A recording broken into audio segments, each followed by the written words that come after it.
Hello guys, আসসালামু আলাইকুম।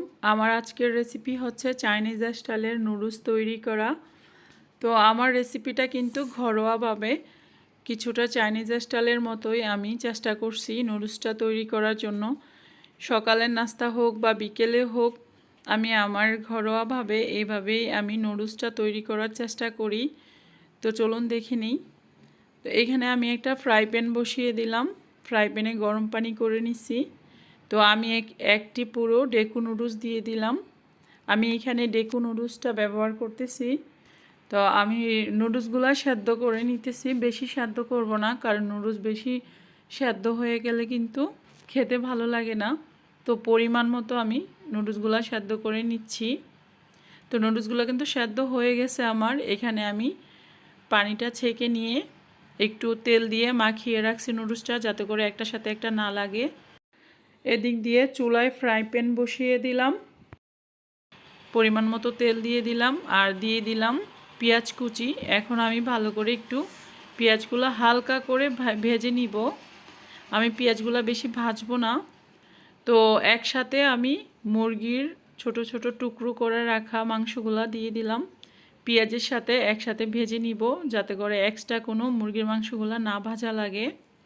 তো আমি পেঁয়াজগুলো একটু কাঁচা কাঁচা রাখবো। পেঁয়াজও কিন্তু একটা সবজির মতো। নুডলসে সবসময় আমি একটু পেঁয়াজটা একটু কাঁচা রাখার চেষ্টা করি। আমি যখনই নুডলসের সাথে মুরগির মাংসের টুকরোগুলো দিই, তখন একসাথে তেলের সাথে পেঁয়াজের সাথে ভেজে ফেলি। তো এই পর্যায়ে আমি 1 চামচ রসুনের পেস্ট দিয়ে দিলাম। আমি এইখানে কোনো আদা পেস্ট ইউজ করতেছি না, জাস্ট শুধু খালি রসুনের পেস্টটাই ইউজ করছি ঘ্রাণের জন্য। আর দিয়ে দিলাম গাজরের কুচি। আমি এখানে গাজরের কুচিটাও একটু তাড়াতাড়ি দিয়ে দিলাম, কারণ গাজরের কুচিটা একটু শক্ত থাকে, হালকা একটু সেদ্ধ করে নিতে হয়। তো দিয়ে দিলাম কিছু কাঁচা মরিচের কুচি আর দিয়ে দিলাম ক্যাপসিকাম।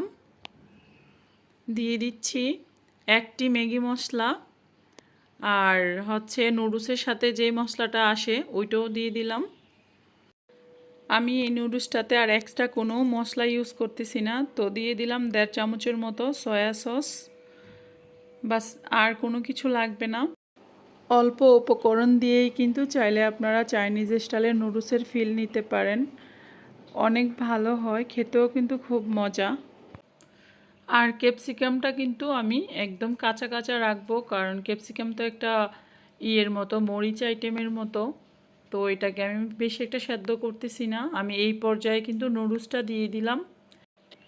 এখন ভালো করে নুডলসের সাথে সবজিগুলো মিক্স করে নিব। আর আমি প্রথমে নুডলসটা সেদ্ধ করে একটু তেল মাখিয়ে রাখার কারণে কিন্তু আমার নুডলসগুলা একটার সাথে একটা লেগে রয়নি। তো এই পর্যায়ে আমি একটা টমেটো দিয়ে দিলাম কুচি করে, ভিতরের বিচিগুলো ফালাইয়া দিছি আগ থেকেই। দিয়ে দিলাম ধনেপাতা কুচি।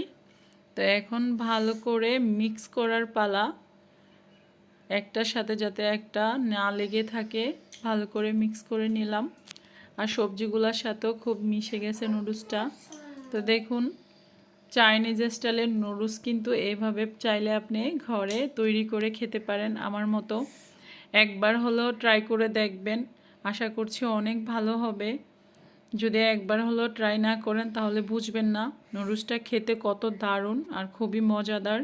তো আমার রেসিপিটা যদি ভালো লেগে থাকে, চ্যানেলটাকে সাবস্ক্রাইব করবেন, কমেন্টস করবেন, একটা লাইক দিয়ে দিবেন। তো আজকের মতো এখানেই বিদায় নিচ্ছি। সবাই সুস্থ সুন্দর থাকবেন। চলে আসবো নতুন কোনো রেসিপি নিয়ে। আল্লাহ হাফেজ।